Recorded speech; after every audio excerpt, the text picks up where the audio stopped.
Hello everyone, and welcome to Cabin Fever Crochet and Beyond series with me, Helene here. Today we're having chicken salad. I joke around, I call it my famous chicken salad only because I've been making it a really long time. Seems to go over well with a variety of people. It's really easy, it's flexible depending on what you happen to have and what's in season. So of course you're going to need a bowl, depending on the size, how much you use. And as far as the chicken goes, if you're a vegetarian, if you like tofu, like to grill it up and then let it cool down, that will work really well too.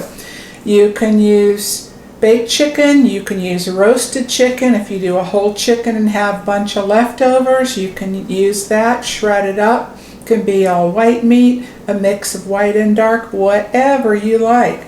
And I'm using a premium white chunk chicken, 12.5 ounce can, but I like the dark meat too, so it's kind of whatever I had. And I drain it, I dump the whole thing in a bowl, and depends on how large of a family that you're feeding, you can always double up on that. I just call it a pretty good sized blob of mayonnaise, probably about 2 tablespoons, kind of heaping tablespoons. I also add juice from a lemon. Make sure you don't, from like maybe 1/4 of a lemon. It doesn't have to be a whole lot.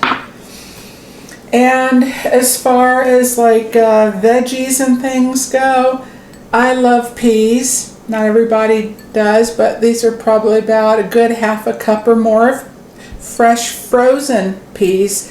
I don't recommend the canned, different flavor. It's not going to be as good. So if you don't have fresh or frozen, you can try it, but I would skip it. They're softer, they're mushier, they're not going to have the texture, and they kind of have that flat flavor.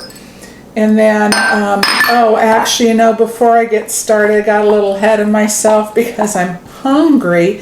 But what I do first before I start dumping the vegetables in is I do kind of chunk and chop that chicken or shred it up a little bit, and then I typically add the spices first and mix that all up. So let's just pretend the peas aren't in there because I don't want to crush the peas,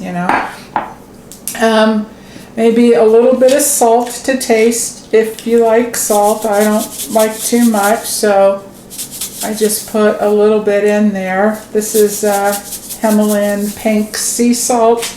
Himalayan pink sea, there is no Himalayan fine pink salt or sea salt.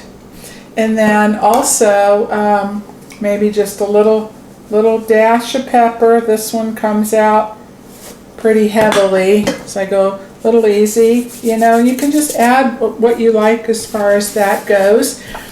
And I put fresh celery in here. I'm going to 2 stalks. If you don't have fresh celery, you can always add some celery seed, or you can add that extra to that as well for a little bit of flavor. I just shake it in there.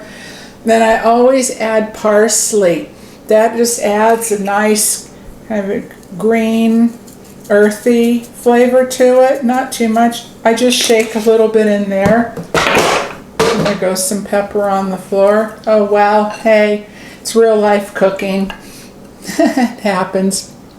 I just shake some pepper in there, parsley, maybe like a tablespoon.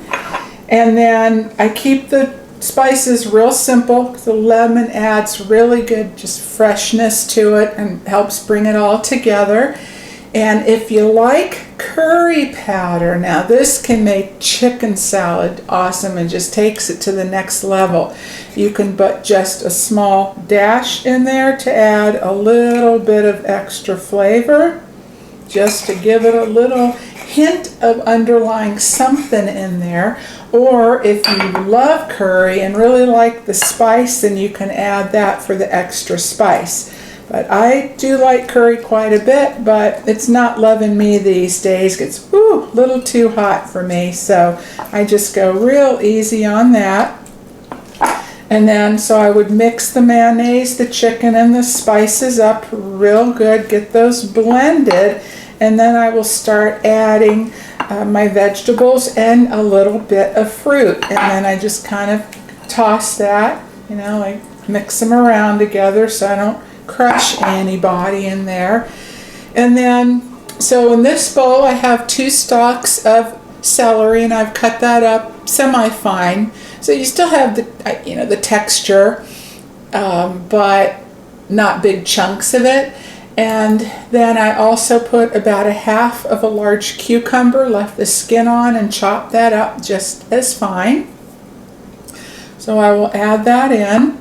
And then, you know, if you like artichoke hearts, and I do, but not a whole lot of it, but I happen to have some that was left over and needed to be used up, so I just chopped those hearts up, whatever was left, and dumped those in the bowl.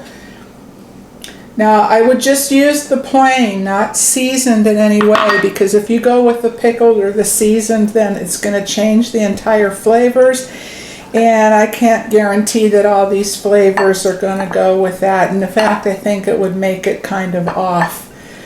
So now I also put fruit in here, whatever's in season. Apples with the skin, I chop those up real finely. You can do the Granny Smiths or the red ones, but I make sure they're nice, crunchy, sweet, slightly tart apples. Today I'm using pear. I did 1 small pear, or you could do, if it's a real large pear, a half, or, you know, however much you want to put in. And I'm thinking I probably could have gone with a bigger bowl on this, but that's okay. We're just winging it here together, all right? And oh, you know what else works really well? It's fresh strawberries. When they're in season, and just slice some strawberries. You can either put them in the salad, or you can put them on top or along the sides, sliced as a garnish, and that just really brightens it and freshens it up, and it's just a taste of summer, really. I wouldn't recommend going with frozen because they'll just be too mushy. You know, it's just nothing like fresh if it's in season. And then the last thing I add are nuts, and I know a lot of people cannot eat them, but there are several that I think the flavors work real well. My favorite being pecan, so I chop them up, and I always get the roasted unsalted, because again, you know, I mentioned I'm not too big on the salt, and that way that I can control it or leave it out altogether. And especially if I'm serving this up, having a little luncheon or something, because some people with high blood pressure issues, that type of thing, have to be really careful. So I just toss that around a little bit, make sure it's all blended. Now you can use however much mayonnaise that you like. I'm not a big mayonnaise fan. In salads like chicken or tuna salad, certain things for me, that's about it. Now as far as other nuts go, cashews are really great, and sliced or slivered almonds would be wonderful. Another thing I use, if I don't have any nuts on hand, which sometimes for something different, I really like by Go Raw sprouted pumpkin seeds, and it really is a wonderful superfood, and they just have a kind of a different texture. They don't splinter like some pumpkin seeds, and I really like them. They're pretty expensive, so I get them when they're on sale, and I usually don't use them just for snacking. I kind of reserve them to put on salads or in things. Sometimes in my cottage cheese I do that. But what I do, instead of adding the pumpkin seeds into the salad, I put them on top, kind of like a crouton sort of thing, because I found that if these pumpkin seeds sit in something that has moisture, such as the chicken salad, and it's great on tuna salad, but you know, something like that, or cottage cheese, that they can get really soft. I hear my dog drinking water. So sometimes I use those.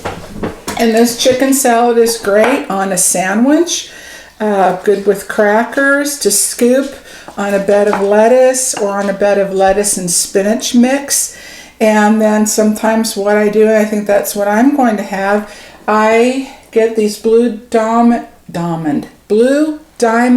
almond nut thin crackers, and these are with a hint of sea salt, so they're lower in sodium than a lot, and they're gluten-free, and they're really low in calories too, considering, I mean, 19 crackers is one serving for 130 calories, and I would just take maybe 6, a half a dozen, and when I put that on top of my salad, then I crunch them up, and those are my croutons, because I like having different textures, layers, and flavors in a lot of foods. So yeah, that works for me, and just giving you some samples and ideas. All right, so that's all there is to it, to my chicken salad. So I'm going to bring this in real tight and close. What that looks like all together. Very appealing, I would say. Okay, so I'm going to put that on a plate, and I'll be right back in a sec. Here we go. On a bed of lettuce, I would have put spinach on it, but we're out, fresh out of fresh spinach. And here are the little crackers. It's the size. They are thin, just like it says, nut thins. They're made with brown rice and almonds. And then all I do is just take my hand, crunch them up, and sprinkle them on top, just for a little extra. So you can just picture it, imagine what it would be like, you know, with some fresh strawberries around the edge. Anyway, I have one for me. I think this blackberry currant goes really well, so this one is for you. All right, enjoy. I hope you like it, and I hope you'll make it sometime too. All right, there you go. Take care, everyone, and thanks for having a little lunch with me. And until next time, be well, and I will see you soon.